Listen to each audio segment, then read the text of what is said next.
诸位，就在10分钟之前，支那空军的轰炸机空袭了我们的惠山码头，还有停泊在水面的舰只。不幸的是，我们的旗舰出云号也爆炸起火了。宫本军，马上把受伤的出云号拖出乌松口，绝不能等到天亮，更不能让支那人知道我们旗舰的损失。是。电告参谋长，让他务必在2天之内把出云号的自媒舰调过来，就停泊在出云号原先的位置上。记住，绝不能让支那人在这件事情上得到一丝士气上的鼓舞。是。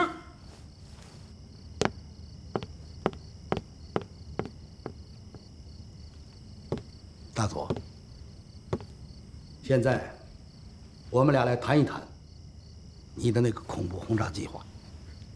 司令官，您指的是轰炸南京？当然是。既然支那人瞄准了我们的士气，那我们就以其人之道还治其人之身，反手过去，彻底摧垮他们的意识和抵抗意志。明白了。你明白什么？任务，我们的任务。有喜。大佐，本司令官已经做出决定，将特设一支轰炸南京的专业部队。你森川俊雄就是这支部队的指挥官，你将拥有包括20架96式战斗机在内的全部82架飞机。从明天起，大批次、大集群不间断奔袭南京，不惜一切代价夺取制空权。嗨，不论是政治还是军事，包括经济目标，全都在你的轰炸范围之内。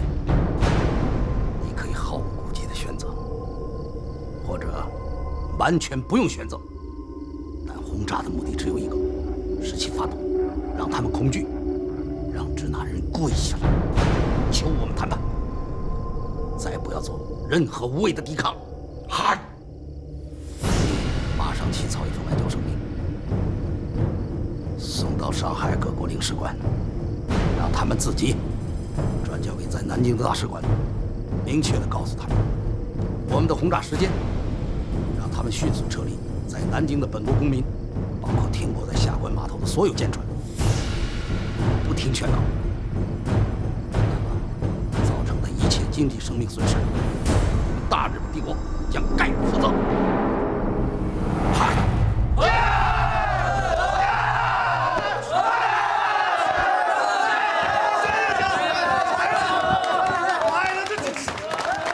吓死我了！可以啊，小子啊，你什么时候超过师傅我了呢？啊？哎，哥几个，咱们得让这小牙膏子给咱们传传经啊！哎呀，谈不上传经，有什么可谈？讲讲，很轻松。你这是真想听啊？想听，想听，想听。好，站好了。是。哥哥，说实话，我到现在我还没转过神来呢。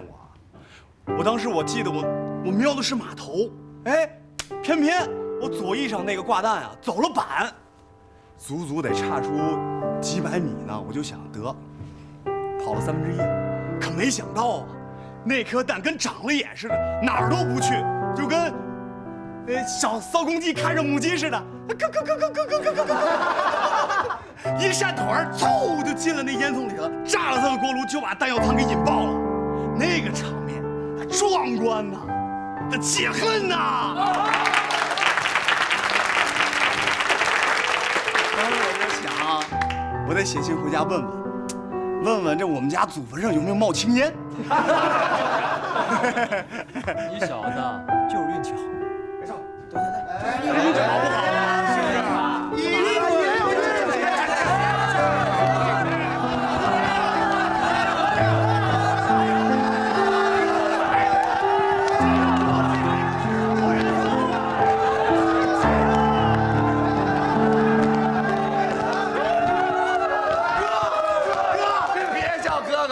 爷爷都没有啊！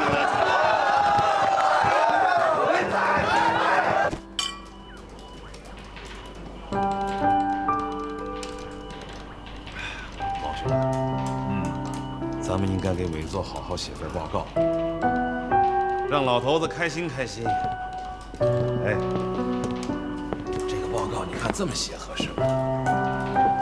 就说我们空军此次取胜的关键，是因为伟作的指示。有什么不妥吗？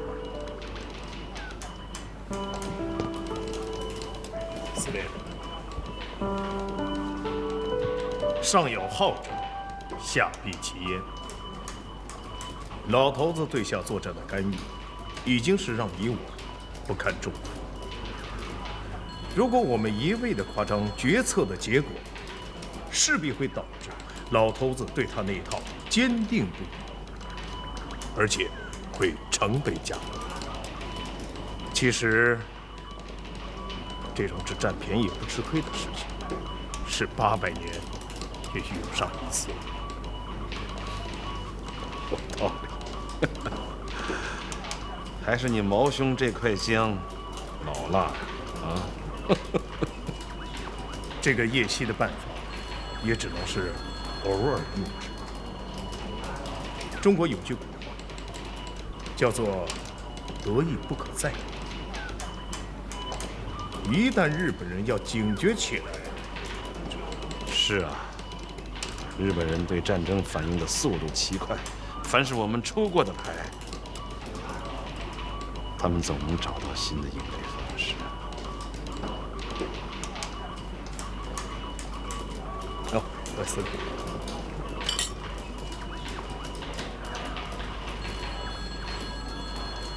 过几天我就要去兰州了，以我的直觉，日本人肯定是要报复，切不可大意。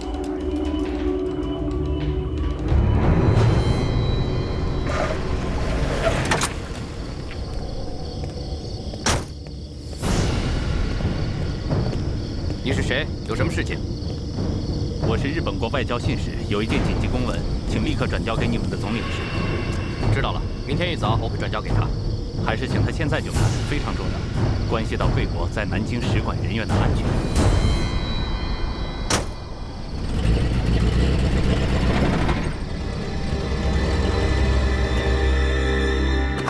大家早上。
先生，您需要煎蛋吗？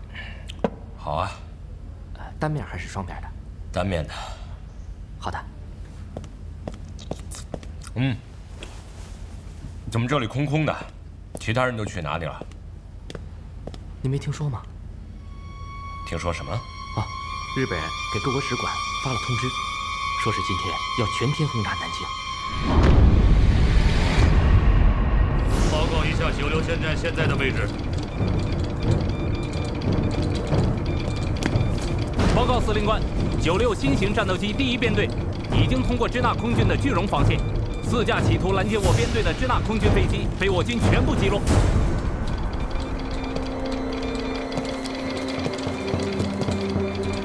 报告山下大尉，96舰站务必在上午9点前干掉所有敢于升空拦截的支那飞机，为轰炸机编队扫除一切障碍，以保证我第一枚航弹一如我外交声明上所公布的轰炸时间，也就是9点整，在南京地面准时开火。是。桂田。是。我听说你和山下大尉都是横须贺海军航校的同学。是的，司令官，我比他低2届。一样，我也是。我们横须贺的飞行员都是用1把尺子量出来的。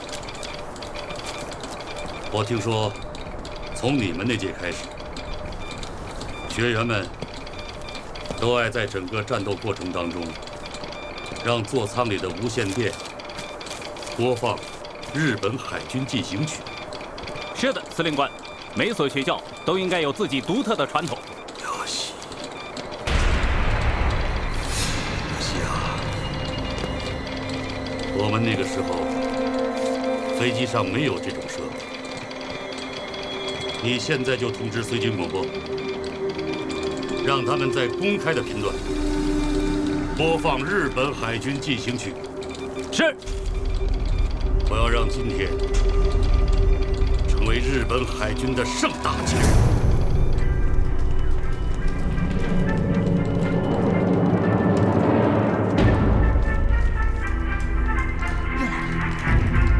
处长，又来了，又来了！什么又来了？日本海军进行曲。立刻通知防空指挥部，发出空袭警报，快！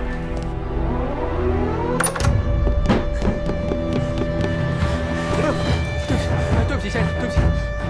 哎，先生，防空室在那边。你自己待着吧，我现在要工作。先生。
并寻求与日军决战。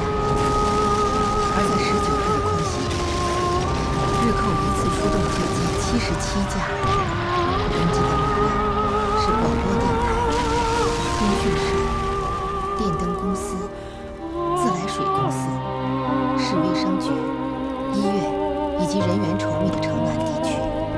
散布在南京下关江边的上千座难民临时草棚也受到轰炸。西方记者描绘血肉四飞，景象凄惨，而收容难民数千人之草棚为炸弹所燃烧，浓烟直冲云霄，四周若干里外犹能见之。今天的历史学家认为，日本侵略军对南京的大屠杀，实际是从9月19日这一天由空中开始的。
重型炸弹落在了新街口商业区，现场很惨。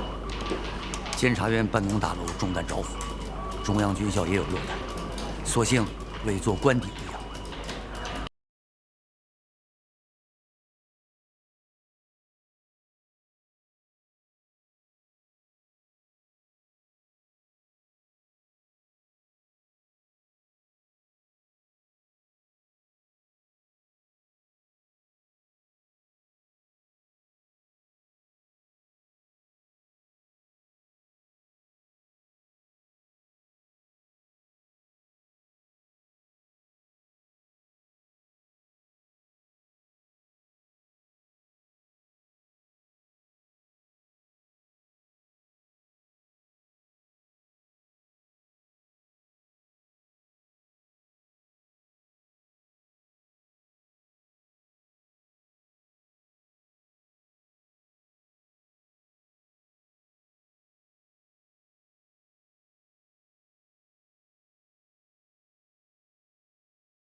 夫人是我，请夫人放心，我空军还顶得住。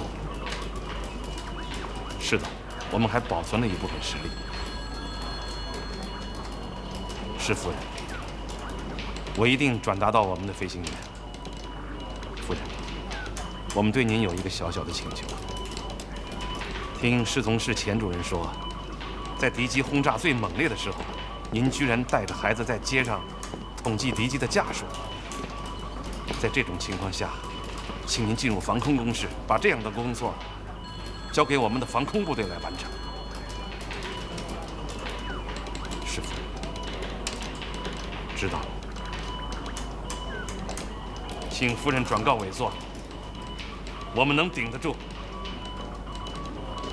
好，再见。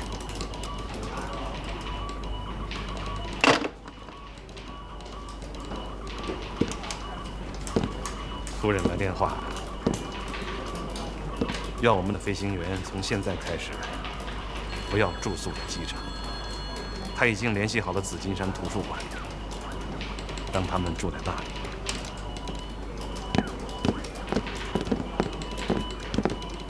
报告，天王寺机场来电，23中队刚刚有3架霍克战机降落，2架轻伤，1架完好。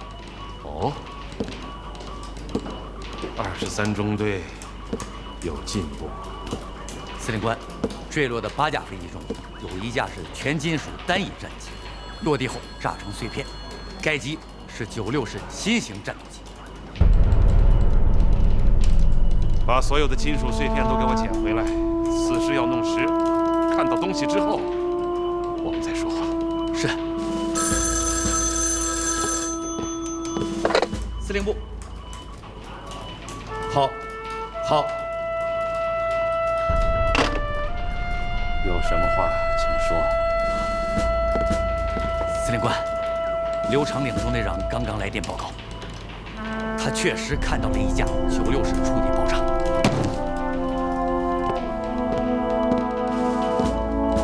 刘长岭看清楚了。是，他说他与那架战斗机纠缠了15分钟之久，而且还是用大口的机枪打下来，而且打光了所有的武器弹药。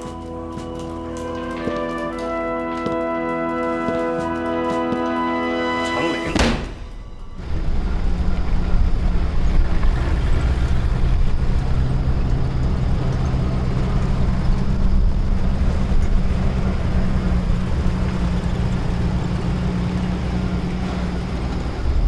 城里所有的医院都堆满了死伤者，城南的大火到现在还在燃烧。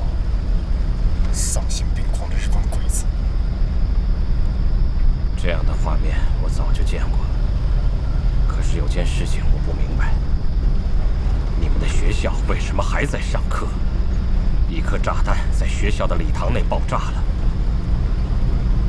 那个礼堂里面竟然还留着170多名中学生。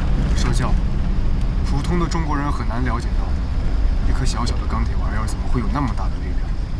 他们太信赖天空了，他们不明白，一向赐给他们福祉的天空为什么会掉下可怕的炸弹来。他们一辈子只懂得在蓝蓝的天空下朗朗地读书声。古人说：“万般皆下品，唯有读书高。”中国人千百年来的理念、信仰和梦想，都在读书中。你要他们停下来，就等于幻灭了他们所有的希望。你们的孔子，是不是相当于我们的耶稣基督？差不多吧。我想我现在明白了。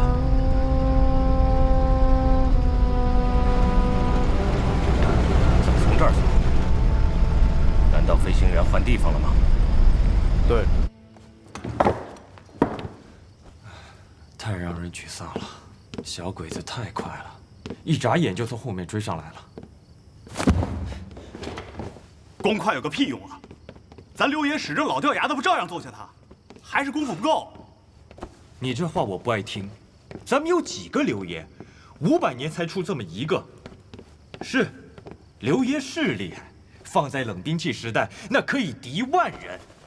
可咱们打的是现代空战，现代空战，一个人再牛，他顶什么用呀？啊？能挡得住小鬼子血洗南京吗？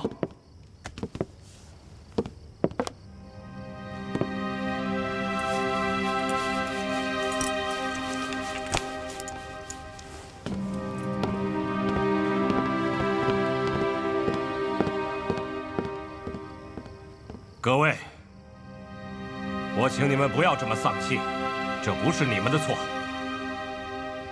我看过96式战机，并且敢肯定地说，它的性能完全超过了所有工业国家生产出来的同类飞机的性能和水平。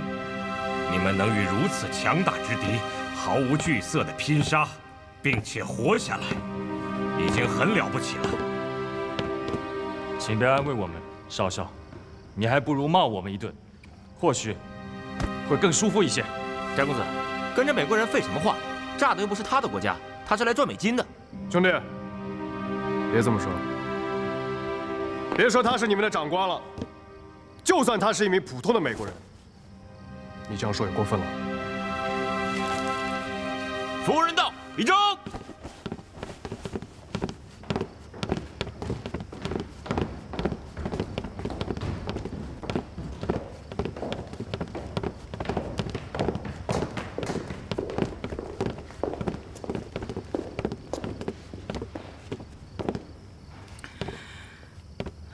这地方还习惯吧？习惯。那边的典籍是国父留下来的。你们睡在书香世界里，你们怎么开火呢？服务团的同志们每天按时把饭菜送到这里，夫人。秋天了，饭菜还是以热食为主，煲一点汤，最好是广东师傅。广东人煲汤的学问多。是，夫人。上尉，都爱吃些什么呀？夫人，吃什么都可以。太笼统了，上尉。你的食谱不要保密，也许就是取胜之道。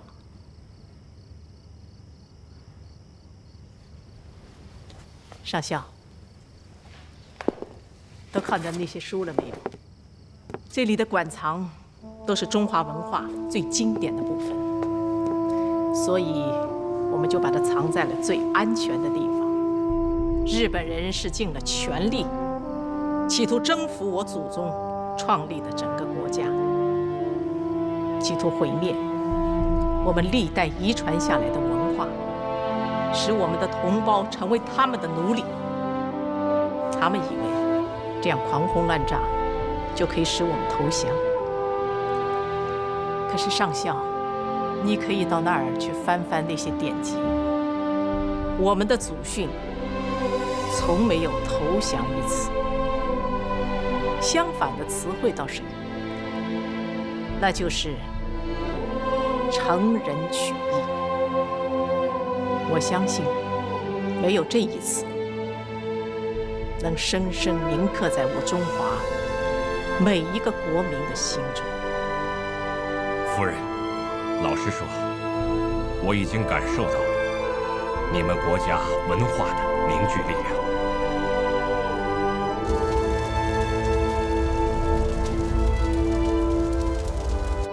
司令官，我已经拍到了96式舰载战机，可惜的是，胶片需要时间冲洗。明天，敌人必将继续轰炸。如果我们继续升空迎敌，就要找到一套对付96式的办法，否则的话，宁肯缺席，也不能做无谓的牺牲。上尉，说说你内心的感受吧。96舰战确实速度惊人，转弯快，但它也不是在什么情况下都快。垂直的情况下，它就没有这个优势。我也恰恰利用了这一点，才把它压制下来的。绝不能在同一个水平面上与它转弯缠斗。这个我知道，能在垂直机动面上游刃有余的，也只有上尉你能做到了。这需要非常高的飞行技巧。司令官，恐怕现在你一下子还找不出更多合适的战士。所以上校，我不打算继续拼下去。如果再拼下去的话，我损失的是那些尖子飞行员。飞机损失了可以再补充，我上哪儿去找这些尖子飞行员？所以，对日本人要示弱。示弱，司令。我是说，在战术上要迷惑敌人。此一番，日本空军必将更加骄横。好啊，我们就随其所愿，把我们现有完好的飞机以逐日减少的方式疏散隐蔽到其他机场，让日本人觉得我们中国空军完了，彻底完蛋。然后我们要卧薪尝胆，组织一大批能对付96式的力量杀回空中。就凭你刘爷打下1、2架96式，起不了多大作用。我必须要有一大批好手，只有这样才足以和日本人一拼制空权。我明白您的意思，您是说，不能光靠孤胆。是的，要群胆、群策、群力，要靠所有将士的士气。你刘长龄浑身是铁，又能打多少个钉子？司令官，其实对付96式舰载战机，倒是你们的老霍克比新霍克更有优势。老霍克虽然速度慢，但是缠斗能力更强，所以我觉得可以让老霍克与96式舰载战机进行缠斗，同时利用新霍克在垂直面上做决定性的一击。是的，上校，我们就是要逐渐储备有力环节，积沙成塔，积小胜为大胜。疏散天王寺机场的霍克3可以起飞，可以起飞。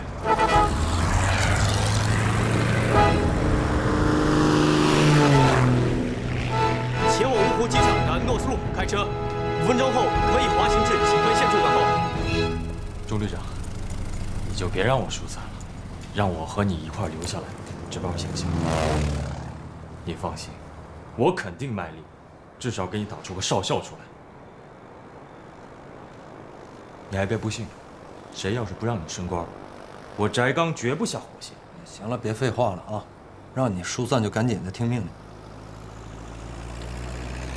钟旅长，我驾驶的是空军的1号机，咱们空军的王牌机、英雄机。你让英雄飞机临阵逃脱，这不合适吧？它是咱们空军的标杆啊！正因为是高大座的飞机，我才要替它负责。在没有找到怎么对付96舰战之前，我不能让你莽撞的上天。你这是骂我呢？你信不过我？换了人家高大座，你敢这么说吗？你再不听命令，老子就踹你！别他妈以为你爹你叔都是将军，你就横着躺着卧着怎么都行。高大坐的飞机要是在你手上丢一块漆，我他妈就拿你算账！滚蛋！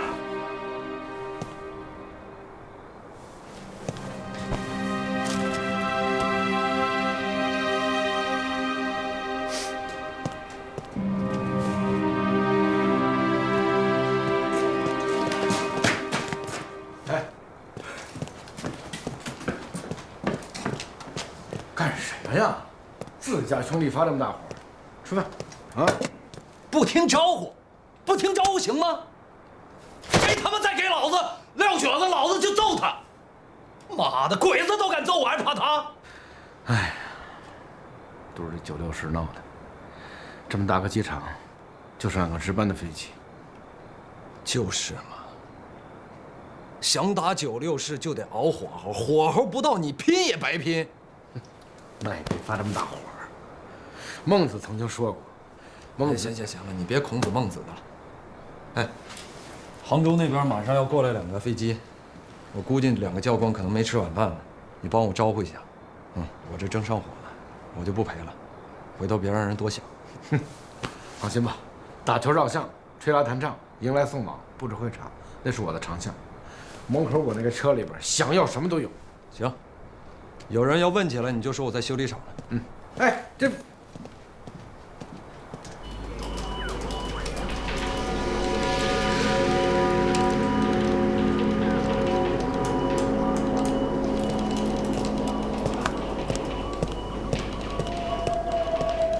怎么样，西兰，有头绪了吗？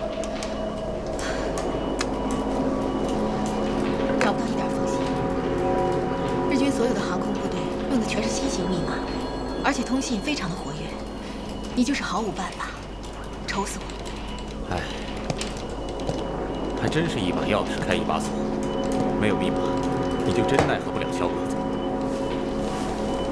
那架打下的96式舰战的残骸拉回来了吗？啊，拉回来了。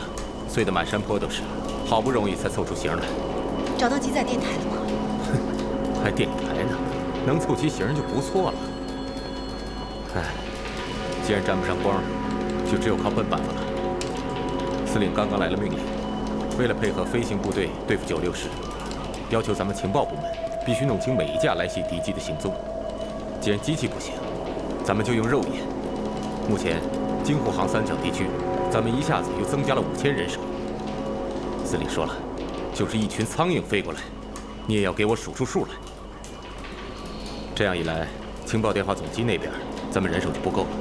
新兰，你过去一下，帮助组织一下，目的只有一个，力争不放过一架来袭敌机。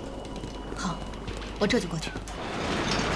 我看啊，就得痛下杀手，瘦身减肥，把没用的零件全都去掉，才能找点速度出来。要不跟人96师差得太远，跟不上人家。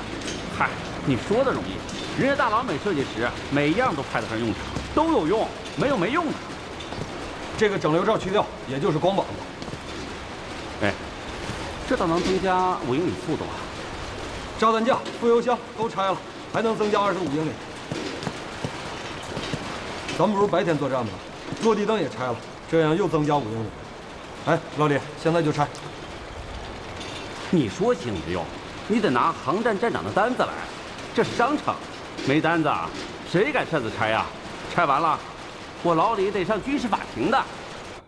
哎呀，我的刘大英雄，这事儿我定不了，这是空军的规则，超出了我的权限，我定不了。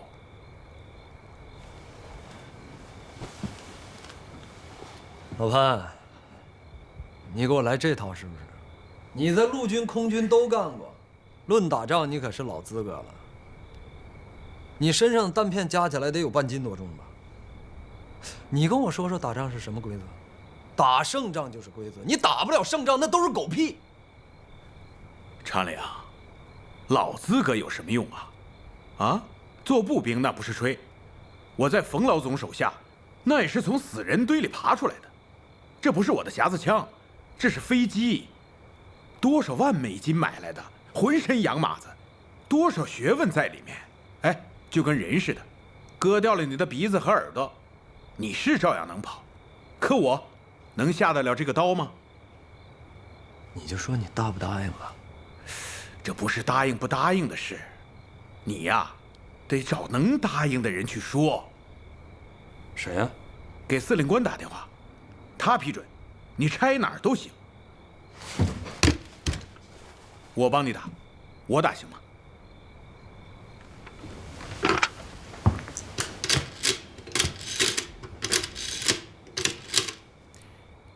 喂，我是潘站长，司令官在吗？不在，参谋长。哦，参谋长也行。那请参谋长接一下电话，我有重要情事。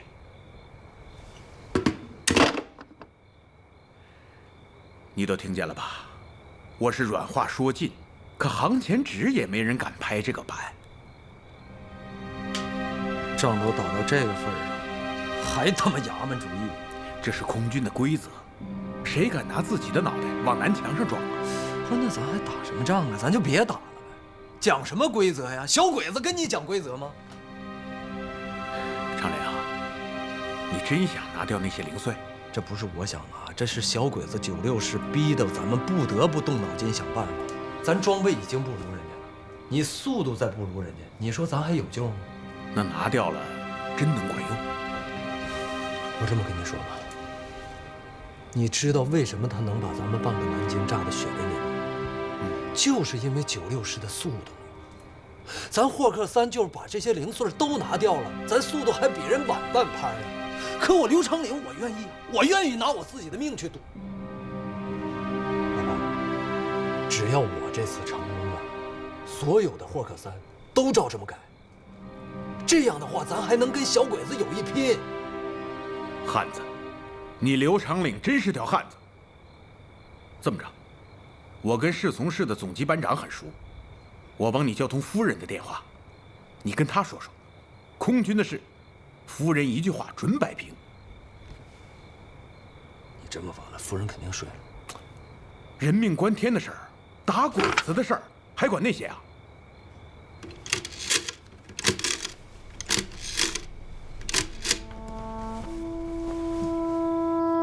就是那个击落96师的刘长脸。是的，他说有一个紧急的装备技术问题需要请示。你好，上尉。哦，没关系。你说什么事？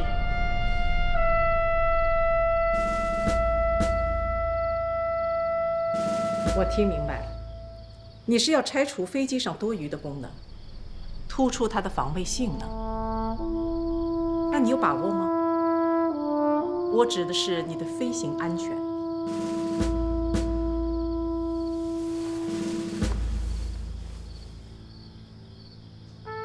如果这样，我看没什么不可以的。至于空军的规则，上尉，有时候规则的制定不是为了遵守，只是为了打破。和平时期制定了这么多规则，都被战争打破了，不必墨守成规。我支持你大胆地去尝试打击敌人的新办法。不必客气，明天我会为你和你的同伴祈祷。去做吧，上尉。